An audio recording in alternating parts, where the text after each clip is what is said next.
Welcome back to the Sports Rock Show. Spurrock. And now we're going to go to our favorite subject, which I'm wearing their colors proudly, our Cleveland Browns. A lot of big news happening, which we already knew we were getting a new owner, but today it became official. They got the keys. Keys to the car. Keys to that $1 billion car he's got. Right now it's a freaking Pinto. Let's hope he can turn it into something a whole hell of a lot more than that. Chris, lead us off on this one. Well, I think that I enter these waters with a bit of cool optimism. I'm very optimistic about Jimmy Haslam III and the direction that the Browns are headed in. However, felt this way, 3 years ago when Holmgren came to town. Felt this way before that when Phil Savage came to town, and I want to feel like this guy is the real deal and that this is the real true turning point for the Cleveland Browns. And to some extent, I kind of think it is, because I think that Haslam is going to be a lot more hands-on. I think he actually cares about football. He put his money where his mouth is and spent $1 billion on an NFL franchise. Randy Lerner had this team given to him, and quite frankly, I don't think he wanted it to begin with. However, that doesn't necessarily mean that just because Haslam is more involved in the team in a football aspect, doesn't mean they're going to necessarily translate into being winners. But I do think that it is a good day for the Browns. I don't think that things can get worse for the Browns. So let's see what happens. I like the idea of bringing in Joe Banner. Mike Holmgren, to me, it just felt like he's been cashing a paycheck for the last couple of years. And I hate to say that, but I think it's true. I think when Mike Holmgren came in here, he sold this idea to Lerner that he's going to run everything. He's going to bring in a coach. He's going to bring in, his people, and flashed his Super Bowl ring at Lerner. And Lerner, who didn't want to really be involved with the team to begin with, said, all right, I've heard of this guy before. He's got a big name, a big reputation. Let's give him all the control. And it just did not work out. Although I do think the Browns are headed in the right direction, I'm not so sure how much of that credit you can give to Mike Holmgren. I think Heckert's done an exceptional job. But who knows? I am optimistic, but I also have to look at the past, too, and think I've felt like this before. This feeling, I've had it before, and it hasn't worked out. So, Well, before I get to Doug, I'm going to give you a little one here.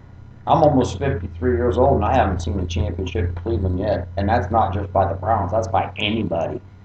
So what we need to do is we need to get this turned around and decide exactly what it is that's going to happen. Doug, your comment on the terms here. Well, we'll as a revisionist, we'll look at the past of the Lerner years. I agree, Randy. Randy was the ownership was thrown on Randy. He didn't want to be an owner of an NFL team. I don't believe. He certainly didn't act like he wanted to be an owner of an NFL team. I am like Jimmy Haslam. I am all in. I am too. I think Jimmy Haslam, this guy is in it to win it. He will do whatever he can. He will be a hands-on owner. No more of the bullshit of Randy Lerner hanging out in London and yeah, he gave everything to Mike Holmgren. And I think Holmgren did what he could. He came in and kind of stabilized the franchise a little bit. It did give Cleveland a name, a big name to look up to. But I think Haslam is going to come in. Obviously, already he's made some differences. Holmgren, we all knew was going to leave. He's going to stay on to the rest of the year, and then he's going to take his probably $16 million owed him severance check and ride his motorcycle off to Seattle and retire and go down as a great coach and probably end up in the Hall of Fame. Jimmy Haslam is going to bring a winner to Cleveland. I really think I would be, of all the owners, and I like Dan Gilbert, but Jimmy Haslam is in it to win it, and he's going to get the people that can do the job. Joe Banner comes in as president and CEO. Joe Banner is not a personnel guy. by any stretch. He's a numbers cruncher, tough negotiator. There's no bullshit. If you signed a 5-year contract and after the second or third year you want to renegotiate, that ain't happening under Joe Banner. That doesn't happen. You'll play your contract out. They'll pay you fairly. The big key will be at the end of the year, depending on what happens to the Browns here on out, of whether Pat Shurmur and Tom Heckert are still there. Heckert, I think, has done a pretty good job. He's certainly been better than the Savages and the predecessors of him as far as drafting players. Mm-hmm. So I think if anybody's job out of those three, of Holmgren, Shurmur, and Heckert, his job would be more secure of any of them. Absolutely. To me. I agree. Whether or not Shurmur is kept on, a lot's going to depend on the rest of the year. And if they decide that they're going to go in a different direction, what direction will that be? Will Haslam find the big name ex-coach or whatever, or will he be like the Steelers and find that coach? Whether it's like the Steelers have had 3 coaches in the last 35 or 40 years. Yes. Between Chuck Noll, Bill Cowher. When Bill Cowher was hired, he was a special teams coach. When Mike Tomlin was hired, he was an assistant with Tampa Bay or whatever. They found these guys. Now, if Jimmy Haslam can find that kind of guy that says, this is the kind of guy I want to lead my football team. This is because I think Jimmy Haslam has a vision. I think he has an identity of how he wants his team to play. Mm-hmm. And you find the guy that can make that happen. I think that's what we're looking for. I will say this first, real quick. Maybe I was a little harsh on Mike Holmgren. I think that Mike Holmgren got in way over his head, and I don't think he realized how dire the situation was in Cleveland. And I know he didn't realize how avid the fan base is. I think that he thought, okay, they're used to losing. They're going to hear me out. They're going to listen to my plan. They're just going to love whatever I throw at them because I'm Mike Holmgren. Well, that's not the case. The Browns expect this team to be winners yesterday. The Browns fans, I should say. And I think that it was way too much for Holmgren to handle. I really do. And I also want to say that if Mr. Becknell is optimistic, then you Sprock fans should be optimistic because this man doesn't get excited about nothing. And he always finds the downside of everything. But he's happy about this. So that gives me a little bit of optimism. I think Haslam could be the guy that we've been waiting for. Maybe that guy. I really do. Well, as far as I'm concerned, I am ecstatic about this because first and most importantly of all, Mr. Haslam is a younger man. He's got a lot of money. But even the money isn't the issue here. The fact is, he's like what, 60, something like that? I think 60, 58 years old. Yeah, that's young. It is. It's young. He comes from a love of football Mm-hmm. and a love of winning and a love of tradition, and he knows what tradition's all about. This is a man. He's a Mid-Eastern man. He's not a West Coast dude. He's not. He is a guy that knows football inside and out. He will not tamper with what goes on once he puts his people into place. He will let them do their job. But he will bring in the right people to do the job they need to do. Will they answer to him? Most definitely. This man didn't pay $1 billion for this team for them not to answer to him. But he's not going to be a Jerry Jones down on the sideline stepping on people's toes either. And I think he'll hold them accountable. Like you're saying, he'll hold them accountable. Most definitely. I think one of the big differences, though, is the fact that Randy Lerner doesn't know what's wrong with this team. I think that Haslam has enough football knowledge where he'll know when he's being bullshitted, and he'll know when somebody's telling him the truth. And he understands enough about the game to know if somebody's not doing their job right. Well, this is a man that took a very, very, very small company and made it very, very, very huge. Yeah. And that was by listening to people that worked for him, listening to people that hired people that worked for him, and taking care of business. And this man knows business, but he also knows football, and he loves football, and he knows how bad the people in Cleveland, Ohio love football. He went back on the history of this town. He wasn't born and raised a Cleveland Brown fan by no means, but he knows who the Cleveland Browns are. He knows what happened to the Cleveland Browns. He knows what it took to get the Cleveland Browns back into Cleveland. So he knows how starved we are as fans to have a winner. We're tired of the bullshit 5-year plan, this, that, and the other, continually changing people, all this, that, and the other. He knows continuity is what it takes to make any kind of a business run. And NFL is no different than any kind of business. It's a business. It takes continuity. He sees what the Krafts have done. He sees what the Rooneys have done. He has seen what Polies have done. He has watched and seen over all these years these great NFL teams, how they've managed their teams, how they've run them, how they've kept continuity in there. He will bring continuity to the Cleveland Browns. He will make them winners, and he will give everything he has to make sure that we have a winner here. Now, he also plans on, because he is a younger man, and he sees how the NFL is taking off right now, he's going to do some marketing. And this is going to be an interesting fact to a lot of fans out there. How open are you going to be to some of the marketing that may come about out of all this? Me, personally, I have no problem if we have some changes in our uniform. I have no problems if we don't. If we don't, so I don't know. They might change the uniform, but don't change the helmet. Nope. I think that there will be things that will be different that normal Cleveland Browns fans either will like or they won't like. But you know what? This man will do it for the right reasons. Trust me. It won't be just for his personal benefit. It'll be for the benefit of the Cleveland Browns as an NFL team. You're saying don't change the helmets. Chris is saying don't change the helmets. No, he won't change the helmets. He will not change the helmets. He said the uniforms are open for changes maybe, but not the helmet. Not the helmet. Well, that's that, and then that is, quite honestly, that is the trademark of the Cleveland Browns. The only team ever to never have a logo on their helmet. Me personally, this is my statement on this.